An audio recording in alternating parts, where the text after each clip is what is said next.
പിന്നീട് ഉണ്ടായിട്ടുള്ള ആദ്യകാല കുടിയേറ്റങ്ങൾ, അതിലെ ഈ ഫ്യൂണന്മാരും മറ്റ് പല രാജ്യക്കാരുമുണ്ട്, അതിൽ യഹൂദന്മാരുണ്ടായിരുന്നു. ഇങ്ങനെയൊക്കെ അച്ഛൻ പറയുന്നു. മാർത്തോമാ ശ്ലീഹ അവരുമായിട്ടാണ് സംവദിച്ചത് എന്ന് കാണുന്നു. മാത്രവുമല്ല, ചരിത്രത്തിൽ ആവർത്തിച്ച് പറഞ്ഞിട്ടുള്ള മാർത്തോമാ ശ്ലീഹായും കൊടുങ്ങല്ലൂരും തമ്മിലുള്ള ആ കഥയ്ക്ക് അപ്പുറത്ത് അച്ഛൻ കൊടുങ്ങല്ലൂരിനെ അല്പം ഒന്ന് മാറ്റി മുച്ചിരി പട്ടണം, മുസിരീസ്, അത് മുചിരി പട്ടണമാണെന്നും അതിന് 3 ചിറകളുള്ള അല്ലെങ്കിൽ 3 പോർട്ടുകളുള്ള പട്ടണമാണെന്നും അതിൻ്റെ ഒന്നാമത്തെ പട്ടണം വടക്ക് നിന്ന് നോക്കുമ്പോൾ പൊന്നാനി തുറമുഖമാണെന്നും മാർത്തോമാ ശ്ലീഹ ഒരുപക്ഷെ എത്തിയത് പൊന്നാനിയിലായിരിക്കാമെന്നുമൊക്കെ, ഇതൊക്കെ കേരള ചരിത്രത്തിൽ ഇതുവരെ പറഞ്ഞു വച്ചിട്ടുള്ള കാര്യങ്ങളിൽ നിന്നുള്ളൊരു പാഠ്യഭേദമായിട്ട് തോന്നാറുണ്ട്. ഇതേക്കുറിച്ച് പറഞ്ഞ പല ജനതകളും കേരളത്തിൽ എത്തിയിട്ടുള്ളത് 2 സാഹചര്യങ്ങളിലാണ്. ഒന്ന്, അവരുടെ നാട്ടിൽ ഉണ്ടായിട്ടുള്ള കലാമിറ്റീസ്, ദുരന്തങ്ങളെ നേരിടുവാൻ വേണ്ടി, രക്ഷ നേടാൻ വേണ്ടി അഭയം പ്രാപിച്ച് വന്നവരുണ്ട്. ഇപ്പം നിനിവയിൽ നിന്ന് വന്നവർ അങ്ങനെ വന്നവരാണ്. എന്നാൽ ലോകവ്യാപകമായി നടന്ന വ്യാപാരത്തിൽ പങ്കാളികളാകാൻ വേണ്ടി കുടിയേറി പാർത്ത ആളുകളുമുണ്ട്. BC നൂറ്റാണ്ടുകളിൽ കേരളം യൂറോപ്പിലേക്ക് മരത്തടികളും സുഗന്ധദ്രവ്യങ്ങളും കയറ്റി അയച്ചതിന് വേദപുസ്തകത്തിലെ, പഴയ നിയമത്തിലെ, രാജാക്കന്മാരുടെ പുസ്തകത്തിലൊക്കെ തെളിവുകളുണ്ട്. ഹീറാമിൻ്റെ കപ്പലുകൾ 3 വർഷത്തിലൊരിക്കൽ ചന്ദനവും അകിലും മറ്റും ഹിന്ദുസ്ഥാനിൽ നിന്ന് ശേഖരിച്ച് കൊണ്ടുവരുന്നു എന്ന് വിശുദ്ധ വേദപുസ്തകത്തിൽ പറയുന്നുണ്ട്. മോശയുടെ കാലത്തും ശലോമോൻ്റെ കാലത്തും ദേവാലയവുമായി ബന്ധപ്പെട്ട് ഉണ്ടാക്കിയിരുന്ന അഭിഷേക തൈലത്തിലെ കൂട്ടുകൾക്കാവശ്യമായ പല സുഗന്ധദ്രവ്യങ്ങളും ശേഖരിച്ചിരുന്നത് ഇന്ത്യയിൽ നിന്നാണ് എന്ന് വിശ്വസിക്കപ്പെടുന്നുണ്ട്. ഇതിൻ്റെ വിനിമയം, വ്യാപാരം സുഗമമായി നടത്തുവാൻ വേണ്ടി ധാരാളം പേർ കേരളത്തിലേക്ക് കുടിയേറി പാർത്തിട്ടുണ്ട്. അറബികളാണ് അതിൽ മുഖ്യ പങ്ക് വഹിച്ചിരുന്നത്. യഹൂദന്മാരും അതിൽ പങ്കാളികളായിരുന്നവരാണ്. ഈ വ്യാപാരത്തിൻ്റെ ചുക്കാൻ പിടിച്ചിരുന്നത് ചേര രാജാക്കന്മാരാണ്. ചേര രാജാക്കന്മാർ എന്നത് പലർക്കും പല സംശയങ്ങൾക്ക് ഇടവരുത്തിയിട്ടുണ്ട്. കേരള ചരിത്രത്തിൽ 2 ചേര രാജവംശങ്ങൾ ഉണ്ടായിട്ടുണ്ട്. ഇതറിയാതെ ഈ 2 ചേര രാജവംശങ്ങൾ ഒന്നാണെന്ന ധാരണയിൽ പലരും തെറ്റിദ്ധാരണയിൽ പലതും പറയാറുണ്ട്. ആദ്യ ചേര വംശം സംഘകാലത്തെ ക്രിസ്തുവർഷം ആദ്യത്തെ 5 നൂറ്റാണ്ടുകളിൽ ഭരണം നടത്തിയിരുന്ന വംശമാണ്. രണ്ടാമത്തെ ചേരവംശ രാജാക്കന്മാർ AD 9-ാം നൂറ്റാണ്ട് മുതൽ ഭരണം നടത്തിയിരുന്ന വംശമാണ്. ഇതിൽ 1-ാം ചേരവംശ രാജാക്കന്മാരുടെ കാലത്താണ് വിദേശ വ്യാപാരങ്ങളെപ്പറ്റി പഴയ നിയമത്തിലൊക്കെ പറയുന്ന പരാമർശങ്ങൾ ഉണ്ടായിരുന്നത്. ആ വംശം കച്ചവടം ചെയ്യുമ്പോൾ കൊടുങ്ങല്ലൂർ ചരിത്രത്തിലില്ല. 1-ാം നൂറ്റാണ്ടിൽ പ്ലീനി അറബിക്കടൽ തീരത്തെ തുറമുഖങ്ങളെപ്പറ്റി പരാമർശിക്കുന്നുണ്ട്. ആ തുറമുഖങ്ങളിൽ കൊടുങ്ങല്ലൂരില്ല. ഉണ്ടെന്ന് പറയാവുന്നത്, പലരും വ്യാഖ്യാനിച്ച് പറയുന്നത് മുചിരി എന്ന പദത്തെ പറ്റിയാണ്. മുചിരി കൊടുങ്ങല്ലൂരാണെന്ന് പിന്നീട് പലരും വ്യാഖ്യാനിച്ചിട്ടുണ്ട്. മുചിരി എന്ന വാക്കിന് തിരുമേനി നേരത്തെ പറഞ്ഞതുപോലെ ചിറി എന്നാൽ തമിഴിൽ മുഖം എന്നർത്ഥമാണ്. അക്കാലത്ത് നമ്മുടെ ഭാഷ തമിഴാണ്. അതുകൊണ്ട് ചിറി മുഖമാണെങ്കിൽ മുചിറി 3 മുഖങ്ങളുള്ള തുറമുഖ സമുച്ചയം എന്ന് വളരെ ലളിതമായ അർത്ഥം പറയാവുന്നതാണ്. ലോകവ്യാപകമായി നടന്നു എന്ന വിദേശ വ്യാപാരം നടന്നിരുന്നത് 3 തുറമുഖങ്ങളിൽ കൂടെയാണ് എന്ന് വിനീതമായി ഓർമ്മിപ്പിക്കുന്ന പദമാണ് മുചിരി. അതിന് കൊടുങ്ങല്ലൂരുമായിട്ട് ചരിത്രപരമായിട്ട് ബന്ധമില്ല എന്നതുകൊണ്ടാണ് 1-ാം ചേരവംശ രാജാക്കന്മാരുടെ കാലത്തെ വ്യാപാരത്തിൻ്റെ കഥ പറയുമ്പോൾ കൊടുങ്ങല്ലൂരിനെ ഒഴിവാക്കുന്നത്. ഈ വ്യാപാരം പൊന്നാനിയിലാണ് തുറമുഖം എന്ന് പറയാൻ കാരണം പൊന്നാനി കേന്ദ്രമാക്കിയ നാടുകളിലാണ് ഈ ഒന്നാം ചേര രാജവംശവുമായി ബന്ധപ്പെട്ട സ്മാരകങ്ങൾ ഇപ്പോഴും നിലനിൽക്കുന്നത്. കല്ലുകൊണ്ട് ഉണ്ടാക്കപ്പെട്ട സ്മാരകങ്ങളാണ് അക്കാലത്തെ സ്മാരകങ്ങളായി നാം കണക്കാക്കുന്നത്. ശിലാസ്മാരകങ്ങൾ എന്ന് ഗുഹയിലെ വാസം, അടക്കം ചെയ്യുന്ന കൽഗുഹകൾ, ഇതൊക്കെ അക്കാലത്ത് ഉള്ളതായി കാലത്തെ അതിജീവിച്ചിട്ടുള്ളത് ഈ നമ്മുടെ നാട്ടിലാണ്. കുന്നംകുളത്ത് തന്നെ നമുക്കറിയാവുന്നതുപോലെ കക്കാട് കൽഗുഹയുണ്ട്, ചൊവ്വന്നൂരിൽ കൽഗുഹയുണ്ട്, പോർക്കുളത്ത് കൽഗുഹയുണ്ട്, പഴഞ്ഞി ചെറക്കൽ ഭാഗത്ത് കൽഗുഹയുണ്ട്. ഇതൊക്കെ കാണിക്കുന്നത് ഒന്നാം ചേര വംശ കാലത്ത് മനുഷ്യവാസവും സംസ്കാരവും ഉണ്ടായിരുന്ന ഭാഗം കൊടുങ്ങല്ലൂരല്ല, പൊന്നാനിയുടെ പ്രദേശമായ പാലൂർ പ്രദേശമാണ് എന്നാണ്. പ്ലീനി പറയുന്നത് തുറമുഖങ്ങളിലൊന്ന് പാലോർ ആണെന്നാണ്. PALORE എന്ന് പറയുന്ന പാലൂരാണ് പ്ലീനി 1-ാം നൂറ്റാണ്ടിൽ നൽകുന്ന തുറമുഖ വിവരണങ്ങളിലെ അറബിക്കടൽ തീരത്തുള്ള ഒരു തുറമുഖം. ഈ പാലൂരാണ് പിൻകാലത്ത് തലപ്പള്ളി എന്ന വിസ്തൃതമായ നാട്ടിൻ്റെ പേരായി മാറിയ രാജ്യങ്ങൾ. അതിൽ കുന്നംകുളമുണ്ട്, പഴഞ്ഞിയുണ്ട്, ഇന്നിപ്പം വടക്കാഞ്ചേരി വരെ, മച്ചാട് മല വരെ വ്യാപിച്ചു കിടക്കുന്ന ഒരുപാട് വിസ്തൃതമായ ഭൂപ്രദേശങ്ങൾ ഈ പാലൂരിൻ്റെ പരിധിയിൽ വരും. നാം ഈ പറയുന്ന പല ഗുഹകളും ചെറമനേങ്ങാടുള്ള കൊടക്കല്ലുകളും അങ്ങനെയുള്ള പല കല്ല് സ്തൂപങ്ങളും സ്മാരകങ്ങളും നമുക്ക് കാണാവുന്നത് കൊടുങ്ങല്ലൂർ പ്രദേശത്തല്ല. കൊടുങ്ങല്ലൂർ പ്രദേശത്ത് ഒന്നും കാണാനില്ല. ഉള്ളതൊക്കെ ഈ പൊന്നാനിയുടെ തുറമുഖ പ്രദേശമായ പാലൂരിലാണ്.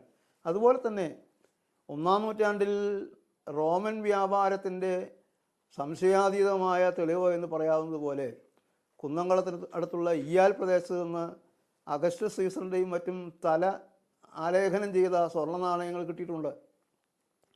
ഈ സ്വർണ്ണ നാണയം ഈ പ്രദേശവുമായി ബന്ധപ്പെട്ട് നടന്ന വിദേശ വ്യാപാരത്തിൻ്റെ തെറ്റാത്ത ദിശാബോധം നൽകുന്ന ഒരു സംഭവമാണ്. അത്തരം സംഭവങ്ങൾക്ക് ചരിത്രപരമായ അന്വേഷണം നടക്കാത്തതുകൊണ്ട് കേരള ചരിത്രത്തിൽ ഈ പ്രദേശത്തെ അടിസ്ഥാനമാക്കി ഒരു അന്വേഷണവും നാളിതുവരെ നടന്നിട്ടില്ല. അതുകൊണ്ടാണ് പൊന്നാനി തുറമുഖത്തെപ്പറ്റി ആരും ചരിത്രത്തിൽ ഉൾപ്പെടുത്താത്തത്. വാസ്തവത്തിൽ കേരളത്തെ ഏറ്റവും അറിയപ്പെടുന്ന പഴക്കമുള്ള ജൈന കേന്ദ്രം പോർക്കുളത്താണ്. 12-ാം നൂറ്റാണ്ടിൽ എഴുതപ്പെട്ട ശൈവ പുരാണമായ പെരിയ പുരാണത്തിൽ 3-ാം നൂറ്റാണ്ട് മുതൽക്കുള്ള ശൈവ മുന്നേറ്റങ്ങൾ വിവരിക്കുന്നുണ്ട്. അതിൽ പറയുന്നത് കേരളത്തിലെ ഏറ്റവും വലിയ ജൈന കേന്ദ്രം വേദക്കാട് എന്ന് പിൽക്കാലത്ത് അറിയപ്പെട്ട പോർക്കുളമാണ്. അവിടുന്ന് ജൈനന്മാരെ തുരത്തി അത് ശൈവന്മാർ കൈവശപ്പെടുത്തിയ കഥയാണ് ആ പുരാണത്തിലെ ഒരധ്യായത്തിലെ പ്രതിപാദ്യം. എന്തുകൊണ്ടാണ് ജൈനന്മാരുടെ ആസ്ഥാനം കേരളത്തിൽ പോർക്കുളത്തായത്? അതുപോലെ യഹൂദന്മാരുടെ കേന്ദ്രം താവളവും ജൂതക്കുന്നിലാണ്. ജൂതക്കുന്ന് അറബി കടൽ തീരത്ത് നാം ഇന്ന് ആർത്താറ്റ എന്ന് പറയുന്ന ചാട്ടുകുളത്തിൻ്റെ കരയിലുള്ള ഉയർന്ന പ്രദേശമാണ്. ചാട്ടുകുളങ്കരയിൽ യഹൂദന്മാർ വന്നതും ജൈനന്മാർ പോർക്കുളത്ത് ആസ്ഥാനമാക്കിയതും ഒക്കെ ഈ വിദേശ വ്യാപാരത്തിൽ പങ്കാളികളാകാൻ വേണ്ടിയാണ്. അറബികൾ പൊന്നാനിയിൽ താമസിച്ച് കച്ചവടം ചെയ്യും. കച്ചവടം ചെയ്യാൻ ആവശ്യമായ വിഭവങ്ങൾ ചാട്ടുകുളങ്ങരയിൽ യൂതക്കുന്നിൽ യഹൂദന്മാർ ശേഖരിക്കും. യഹൂദന്മാർക്ക് ആവശ്യമായി ശേഖരിക്കാനുള്ള പദാർത്ഥങ്ങൾ ബുദ്ധ ജൈന മതക്കാർ പർവ്വത പ്രദേശങ്ങളിൽ നിന്നും മറ്റും ശേഖരിച്ച് യൂതന്മാർക്ക് എത്തിച്ചു കൊടുക്കും. ഇങ്ങനെ ബുദ്ധ ജൈന മതക്കാരുടെ ഒരു ശേഖരണം, യഹൂദ മതക്കാരുടെ ഒരു സംഭരണം, അറബികളുടെ വിനിമയം, ഈ 3 പിരികളും ഉൾച്ചേർന്ന ഒരു സംഘമാണ് വിദേശ വ്യാപാരത്തിൻ്റെ ചുക്കാൻ പിടിച്ചിരുന്നത്. ഈ 3 പേരുടെയും ചേർച്ച കേരളത്തിൽ പൊന്നാനി പാലൂർ പ്രദേശത്തല്ലാതെ കൊടുങ്ങല്ലൂർ കാണുന്നില്ല. കൊടുങ്ങല്ലൂർ തുറമുഖം രൂപപ്പെടുന്നത് ക്നായ് തൊമ്മൻ വന്നതിന് ശേഷം അദ്ദേഹത്തിൻ്റെ സഹായത്തോടെ പണിച്ച രണ്ടാം വംശ ചേര സാമ്രാജ്യത്തിൻ്റെ പ്രവർത്തന ഫലമായി കേന്ദ്രീകൃതമായി ഉണ്ടായതാണ്. കൊടുങ്ങല്ലൂർ അവിടെയും തുറമുഖം ഉണ്ടായിട്ടുണ്ട്, അവിടെയും വിദേശ വ്യാപാരം ഉണ്ടായിട്ടുണ്ട്. രണ്ടാം ചേര സാമ്രാജ്യത്തിൻ്റെ കാലത്തുണ്ടായ വ്യാപാരമാണ്. അതിനെ ഒന്നാം സാമ്രാജ്യവുമായി തെറ്റിദ്ധരിച്ചാണ് ചരിത്രകാരന്മാർ പലതും പറഞ്ഞു പോയിട്ടുള്ളത്. ഒരു കാര്യം കൂടെ രസകരമായിട്ട് കഥയാണെന്ന് തോന്നാവുന്ന കാര്യം പറയാനുണ്ട്. ചേരരാജാക്കന്മാരുടെ തലസ്ഥാനത്തെ വഞ്ചി എന്നാണ് പറയാറ്. തർക്കമില്ലാത്ത കാര്യമാണത്. എവിടെയാണ് ആദി വഞ്ചി എന്ന് ആർക്കും വ്യക്തമായിട്ട് ഇപ്പോഴും അറിഞ്ഞുകൂടാ, തർക്ക വിഷയമാണ്. തമിഴ്നാട്ടിലാണെന്ന് പറയുന്നവരുണ്ട്. ബലഹീനമായ എൻ്റെ അന്വേഷണത്തിൽ വഞ്ചിക്ക് പദപരിണാമം സംഭവിച്ചിട്ടാണ് പഴയ വഞ്ചി പഴഞ്ഞിയാകുന്നതെന്ന് ഞാൻ പറയും. ചരിത്രത്തിൽ രണ്ട് പഴഞ്ഞികൾ ഇന്നുമുണ്ട്. ഒരു പഴഞ്ഞി എൻ്റെ നാടാണ്. എൻ്റെ ധാരണ അത് മാത്രമേ പഴഞ്ഞിയുള്ളൂ എന്നായിരുന്നു. അടുത്ത കാലത്ത് ഞാൻ മനസ്സിലാക്കി, മലപ്പുറം ജില്ലയിൽ പൊന്നാനിക്കടുത്ത് ഒരു പഴഞ്ഞിയുണ്ട്. കാട്ടുമാടൻ നാരായണൻ കൺവീനറായി ഒരു പുസ്തകം പ്രസിദ്ധീകരിച്ചു. അതിൽ കടൽത്തീരത്തിൻ്റെ ഒരു മാപ്പ് കൊടുത്തിട്ടുണ്ട്. ആ മാപ്പിൽ നിന്നാണ് എനിക്ക് വിവരം കിട്ടിയത്. വന്നേരി രാജവംശം, പുസ്തകത്തിൻ്റെ പേര് വന്നേരി വംശം എന്നാണ്. വന്നേരി വംശത്തിൻ്റെ കവർ പേജിൽ കൊടുത്ത മാപ്പിൽ കിടക്കുന്നൊരു പഴഞ്ഞി. ഞാൻ അത്ഭുതപ്പെട്ടു. പഴഞ്ഞി രണ്ടുണ്ടോ? അന്വേഷിച്ചപ്പോൾ സംഗതി ഉണ്ട്. അത് ഒന്ന് മലപ്പുറം ജില്ലയിലാണ്, ഒന്ന് തൃശ്ശൂർ ജില്ലയിലാണ്. എന്തേ അവിടെ പഴഞ്ഞി വരാൻ? ഞാൻ ചിന്തിച്ചു നോക്കി. എനിക്ക് കിട്ടിയ ഉത്തരവ് ഇതാണ്. പൊന്നാനിയിലെ രാജ്യ വ്യാപാരത്തെ നിയന്ത്രിച്ചിരുന്നത് മലപ്പുറം ജില്ലയിലെ പൊന്നാനിക്കടുത്തുള്ള പഴഞ്ഞിയിലെ വഞ്ചി രാജാക്കന്മാരാണ്. ഈ കച്ചവടത്തെ കൈയടക്കാൻ വേണ്ടി ചോള, പാണ്ഡ്യ ചക്രവർത്തിമാർ നിരന്തരം യുദ്ധങ്ങൾ നടത്തിയിട്ടുണ്ട്. ചരിത്രസമ്മതമാണ്. ഈ യുദ്ധങ്ങളുടെ ഫലമായിട്ട് അവിടെ നെൽക്കക്കളിയില്ലാതെ ചേരരാജാവ് ഓടിപ്പോകുന്നു പടിഞ്ഞാറോട്ട്. ഇങ്ങോട്ട് കിഴക്കോട്ട് നീങ്ങിപ്പോന്നു. അങ്ങനെയാണ് അവർ ഈ പഴഞ്ഞിയിൽ കൊട്ടാരം പണിതത്, ആസ്ഥാനം പണിതത്. അപ്പോൾ ആ വഞ്ചി പഴയ വഞ്ചിയായി. അവരുടെ വഞ്ചി അവിടുന്ന് പോന്നപ്പോൾ അത് പഴയ വഞ്ചി എന്നറിയപ്പെട്ടു. പഴയ വഞ്ചി ക്രമേണ പഴഞ്ഞിയായിട്ട് മാറി. ഇവിടെ കോട്ടോൽ എന്നൊരു സ്ഥലമുണ്ട് പഴഞ്ഞിയിൽ. ഇപ്പോഴത്തെ പഴഞ്ഞിയിൽ, തൃശ്ശൂർ ജില്ലയിലെ പഴഞ്ഞിയിൽ കോട്ടോൽ സ്ഥലമുണ്ട്. കോട്ടോൽ എന്ന സ്ഥലത്ത് ഇപ്പോഴും ഒരു കോട്ടയുടെ അവശിഷ്ടമുണ്ട്. ആ അവശിഷ്ടത്തിൽ ആനറാഞ്ചൻ ഗുഹ എന്ന പേരിലൊരു ഒരു ഭൂഗർഭ പാതയുമുണ്ട്. ഗവേഷണം നടക്കാത്തത് കൊണ്ട് വിശദാംശങ്ങൾ അറിഞ്ഞുകൂടാ. പറഞ്ഞു വരുന്നത്, ഇത് രണ്ടാമത്തെ വഞ്ചി രാജാ ആസ്ഥാനം ആയിരിക്കാൻ പാടില്ലാകുകയില്ല എന്നാണ്. തന്നെയുമല്ല, കോട്ടോയിൽ നിന്ന് ഒരു 10 കിലോമീറ്റർ താഴെ ദൂരം പോയാൽ ചേരമനക്കാട് എന്നുകൂടെ പറയാവുന്ന, ചെറമനേങ്കാട് എന്നാണ് ഇന്ന് ഉച്ചാരണം. അത് മലയാള ഭാഷാ അധ്യാപകനാണ് ഞാൻ. എൻ്റെ ഭാഷാപരിചയം ഉപയോഗിച്ച് കഴിഞ്ഞാൽ ചേരമനക്കാട് എന്ന് വ്യാഖ്യാനിച്ചാൽ അവിടെ ഒരു ശ്മശാനം ഇപ്പോഴുമുണ്ട്. ആ ശ്മശാനത്തെ കുടക്കൽ പറമ്പ് എന്നാണ് പറയുന്നത്. അത് സംരക്ഷണ മേഖലയായിട്ട് തിരിച്ചിട്ടുണ്ട്. അതിൽ അസാധാരണന്മാരായ മഹാന്മാരെ അടക്കിയ കുടക്കല്ലുകൾ കാണുന്നുണ്ട്. ശ്മശാനമാണെന്ന് വെറുതെ ഒഴുക്കൻ മട്ടിൽ പലരും പറഞ്ഞിട്ടുണ്ട്. ആ കുടക്കൽ കണ്ടാൽ അറിയാം, അത് സാധാരണക്കാരെ അടക്കാൻ ആ കുടക്കല്ല് ആരും ഉപയോഗിക്കില്ല. വളരെ രാജകീയമായ രീതിയിൽ സംവിധാനം ചെയ്യപ്പെട്ട കുടക്കല്ലുകളാണ് ആ കുടക്കല്ലുകൾ ഓരോന്നും. 2 or 3 ഒഴിച്ച് ബാക്കിയെല്ലാം വീണിരിക്കുന്നു. 2 or 3 ഇപ്പോഴും ഉണ്ട്. ഞാൻ എണ്ണി നോക്കിയപ്പോൾ 10 കുടക്കല്ലുകൾ ആ പറമ്പിലുണ്ട്. ഒന്നാം ചേര രാജവംശ രാജാക്കന്മാർ 10 പേരായിരുന്നു. ഒന്നാം ചേര രാജാക്കന്മാരുടെ എണ്ണം 10 ആയിരുന്നു. അവരുടെ 10 പേരെയും പറ്റി വിവരിക്കുന്ന ഒരു കാവ്യം സംഘകാലത്തിലുണ്ടായിട്ടുണ്ട്. 10 എന്നാണ് അതിന് പേര്. 10 എന്നാണ് പേര്.